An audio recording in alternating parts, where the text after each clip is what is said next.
Hai guys, balik lagi sama Enku di sini. Fans penyihir Jujutsu silahkan merapat, karena di video kali ini kita akan membahas lanjutan cerita Jujutsu Kaisen. Setelah mulainya panggung utama dari Jujutsu Kaisen Season 2 yang berada di distrik Shibuya, seusai berakhirnya pertempuran antara Muta Kokichi melawan Mahito. Lebih tepatnya, kita akan mereview manga Jujutsu Kaisen chapter 83 yang bersumber dari website dari Jujutsu Kaisen atau forum Reddit. Buat kalian yang belum lihat review chapter sebelumnya, bisa keliling di deskripsi atau bisa juga keliling di pojokan atas video ini ya. Dan buat kamu yang cuma ngikutin animenya atau tidak mau kena spoiler, Enkun sarankan mending stop videonya aja dari sekarang. Nah, di manga chapter 83 ini, cerita insiden Shibuya dimulai. Para penyihir Jujutsu membentuk kelompoknya masing-masing dan berpencar di sekitar distrik tersebut. Sedangkan Gojo yang bergerak sendirian malah bertemu dengan 3 arwah tingkat khusus. Penasaran? Oke, langsung aja kita bahas. Let's go!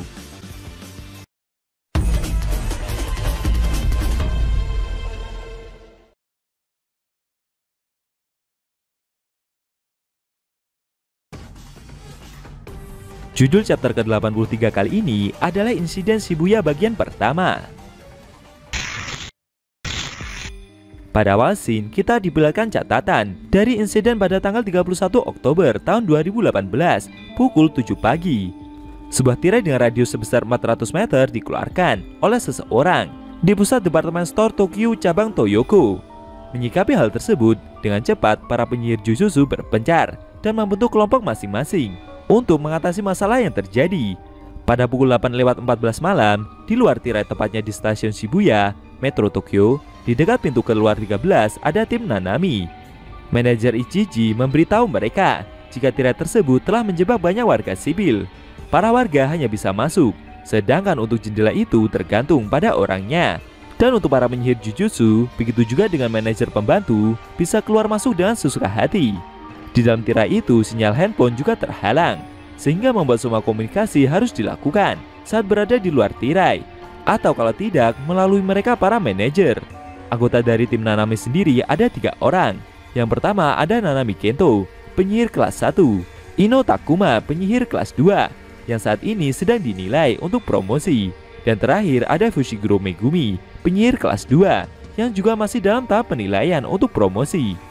Ino memberitahu Megumi jika kondisi dari tirai itu bisa dimanfaatkan untuk meningkatkan atau mengurai keefektifan perisai, dan biasanya hanya pada hal yang bersangkutan dengan energi kutukan. Jadi intinya adalah manusia, roh terkutuk, dan benda kutukan. Karena itulah sinyal yang terhalang adalah efek samping dari tirai tersebut. Tapi tirai itu sendiri sebenarnya tidak bisa menghalangi atau membuat masuknya sinyal. Megumi yang dijelaskan tersebut menjawab kalau sebenarnya dia sudah tahu itu semua. Nanami memberitahu Ino kalau pemuda ini adalah murid yang cerdas. Dia meminta penyihir itu untuk tidak usah pamer sesuatu karena usianya yang lebih tua. Nanami juga bertanya kepada manajer Ichiji di mana Gojo berada. Sementara itu, di taman pintu masuk restoran Mark City, di luar tirai di distrik Shibuya ada tim Zenin. Manajer Nita memberitahu jika pada malam Halloween tidak ada siapapun di sekitar sini, khususnya di persimpangan tersibuk di depan stasiun. Menurutnya, mungkin ada hal buruk yang terjadi. Dia memberitahu kalau semua warga sipil telah tersebar di sekitar tirai dan mereka meminta hal yang sama untuk membawa Gojo Satoru ke dalam. Anggota dari tim Zenin sendiri ada kakek Zenin Naobito, penyihir tinggi tingkat pertama. Lalu Zenin Maki, penyihir tingkat 4 yang saat ini sedang dinilai untuk promosi. Dan terakhir Kugisaki Nobara, penyihir tingkat 3 yang saat ini juga sedang dinilai untuk mendapatkan promosi. Tuan Naobito merasa kalau tidak mungkin juga para warga sipil tersebut kenal dengan Gojo. Menurutnya mereka pasti disuruh oleh seseorang. Dia bertanya kepada manajer itu, bagaimana jika mereka menghancurkan tirai tersebut? Staf Nita memberitahu kalau hal itu tidak mungkin, karena tirai tersebut sendiri juga tidak menghalangi mereka, para penyihir, untuk masuk maupun keluar. Dan ini bukanlah sesuatu yang bisa dihancurkan hanya dengan paksaan. Akan lebih cepat jika mereka mencari dan melumpuhkan pengguna kutukan yang mengaktifkan tirai itu. Maki yang mendengar penjelasan tersebut memahami kalau kondisi itulah yang membuat mereka bisa berada di sini. Namun staf Nita tidak membenarkan soal itu. Dia menjelaskan jika alasan semuanya ditugaskan adalah untuk bersiaga di tempat mereka masing-masing. Di sisi lain, di luar tirai, tepatnya di pintu masuk Shin Megami, stasiun Shibuya, ada tim Kusakabe yang beranggotakan Kusakabe Atsuya, penyihir kelas 1, dan Panda, yang saat ini penilaian promosinya sedang ditunda. Kusakabe Sensei mencoba memahami kondisi yang terjadi. Menurutnya, pelaku yang membuat ini semua pastinya adalah orang yang sama seperti saat insiden pertukaran siswa terjadi. Sebelumnya juga para pihak berwenang menyuruh Gojo untuk bergerak sendirian demi menekan insiden Shibuya dan meminimalisir kerusuhan. Selesai berpatroli di sekitar lokasi itu, mereka pun duduk di dekat pagar jalan. Kusakabe Sensei tahu jika mereka, tim Nanami, tim Zenin, dan Mei Mei disuruh bersiaga di sekitar tirai untuk mengatasi apapun yang lepas dari jangkauan Gojo. Lagi pula, mereka juga tidak bisa berkomunikasi dengan rekan mereka yang ada di dalam tirai. Panda memahami jika maksud dari meminimalisir kerusakan adalah untuk mereka para penyihir. Dia ganti bertanya, bagaimana cara meminimalisir kerusakan untuk para warga sipil? Guru tersebut memintanya untuk tenang, karena kondisi ini tidak seperti peristiwa Natal tahun lalu. Waktu itu mereka memang sudah terlambat. Dia juga bercerita kalau tadi sempat mengintip ke dalam tirai sebentar. Di sana kelihatan begitu tenang. Memang benar jika orang-orang sedang panik, tapi dia tidak melihat sesuatu kutukan atau pengguna kutukan satupun yang berkeliaran ingin membunuh orang-orang tersebut. Jadi kesimpulannya, para warga sipil itu saat ini hanya terjebak saja.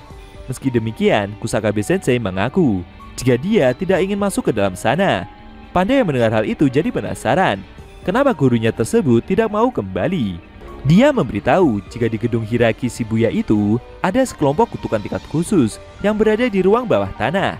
Sementara itu, di dalam tirai, tepatnya di jalanan Bunkamura, timur Dogenzaka Nichome, ada para warga sipil yang pada panik karena mereka tidak bisa keluar. Mereka juga meminta Gojo untuk segera datang. Sebagian warga yang melihat keributan itu juga bingung, siapa orang yang bernama Gojo sebenarnya. Menurut informasi yang mereka dapat, jika orang itu masuk ke dalam sini, maka mereka semua akan dapat keluar dengan bebas. Kedua gadis itu tidak habis pikir dengan sikap panik mereka semua, karena menurut kedua gadis tersebut tidak akan jadi masalah juga, karena seseorang pasti akan segera menolong mereka. Namun warga yang panik itu memberitahu kalau sebelumnya mereka semua yang berada di sini seperti tersedot masuk ke stasiun, layaknya bak mandi yang sedang dikosongkan. Tapi secara tak terduga, Gojo memasuki tirai itu, tepatnya pada pukul 8:31 malam. Sekitar jam 8:38 malam, di dalam gedung Hikari Shin Basement 1, ada ribuan warga yang terkurung dan tidak bisa keluar. Gojo yang melihat dari atas merasa jika kondisi yang terjadi sungguh begitu kacau. Menurut info yang dia dapat, tirai di permukaan yang menjebak orang-orang non-penyihir berasal dari suatu tempat di bawah gedung ini. Kemudian Gojo pun berjalan di udara, melewati kerumunan para warga itu, dan berakhir di atas suatu lubang dari rel kereta bawah tanah. Sambil melihat ke bawah, Gojo mulai menyadari apa yang sebenarnya musuh mereka incar. Di sisi lain, di pemakaman Aoyama, ada tim Mei Mei yang beranggotakan Mei Mei, sang penyihir tingkat 1, ditemani adiknya yang bernama Ui Ui, serta Yuji yang saat ini promosinya sedang ditunda. Yuji tidak menyangka jika Gojo Sensei akan pergi sendirian. Menurutnya mereka semua harus membantu dan ikut masuk sebagai bala bantuan. Mei Mei menjawab kalau itulah mengapa mereka diperintahkan untuk menuju Shibuya. Ui Ui tidak habis pikir, memangnya pria itu siapa? Bisa-bisanya menyuruh kakaknya untuk membantu.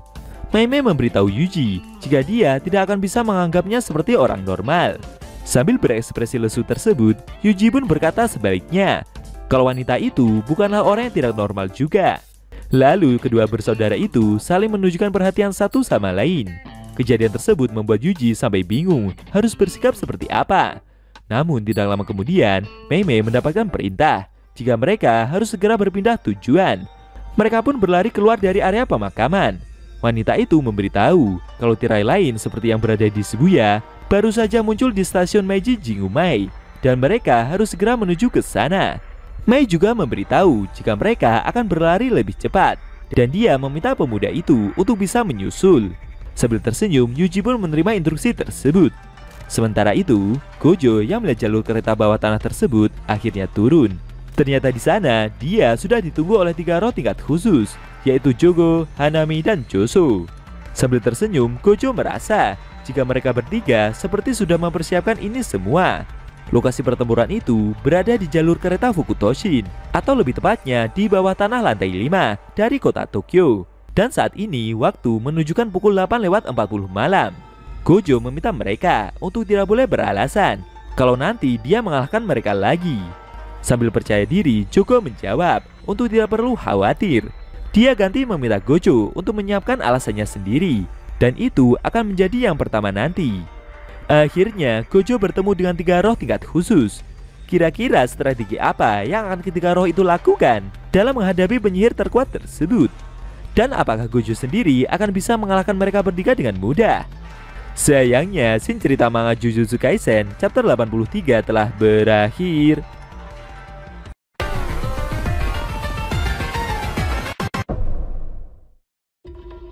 Oke guys, itu tadi review manga Jujutsu Kaisen chapter 83 yang intinya memperlihatkan Gojo yang bertemu dengan 3 roh tingkat khusus yang menjadi dalang dibalik insiden di distrik Shibuya. Ketiga roh terkutuk itu adalah Jogo, Hanami, dan Choso. Bagaimana menurut kamu? Jangan lupa tinggalkan komentar kalian ya. Kalau mau nonton review sebelum atau selanjutnya bisa klik link di deskripsi. Linknya ada mimin taruh di sana kok.